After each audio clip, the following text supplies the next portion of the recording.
flying at 25,000, 28,000 feet. B-17 was not pressurized. When you fly a commercial aircraft today, they're pressurized to a comfortable level. What was outside was what we experienced inside. So, as a consequence, we had, as an unseen enemy, the climate and the weather about us. At that altitude, temperature was minus 40, minus 50, minus 60. It didn't make any difference whether it was Fahrenheit or centigrade. At minus 40, both systems cross. You'll learn that in physics. The oxygen pressure, however, was the real villain, because at that altitude, oxygen pressure is only about 1/4 of what you're breathing now. So we had to supplement that with oxygen mask and various means that I'll describe in a minute. But because oxygen was so critical to us, we had to be sure that everybody was able to complete their station, do their duties when we are on a combat mission. Every 5 minutes, as I started to say, I would get on the intercom and I would say, navigator to crew, crew check.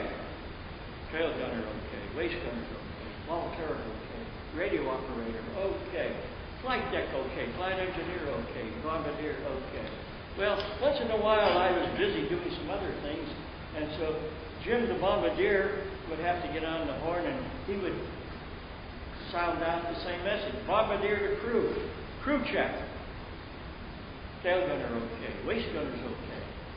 Ball turret, okay. Radio operator, okay. Flight engineer, okay. Flight deck, okay. Silence.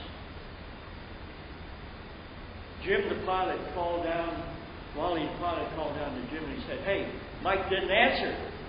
Is everything all right? Well, Jim turned around and he saw me, and I was sprawled out on the floor. My oxygen mask had frozen.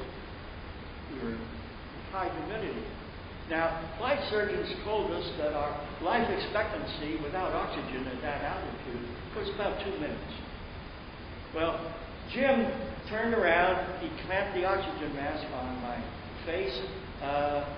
He put the controls up to 100% oxygen, because oxygen that we breathed at that time went through a pressure valve and automatically moderated the amount of oxygen you could breathe depending on the outside pressure.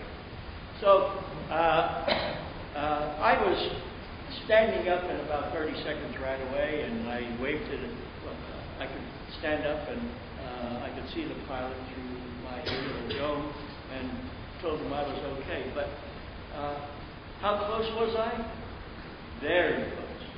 Because when your body begins to shut down, the first thing that shuts down is your bladder. My bladder had emptied totally. I was soaking wet, just like a little baby. Well, the only thing I could do was turn up the rheostat on my heated suit,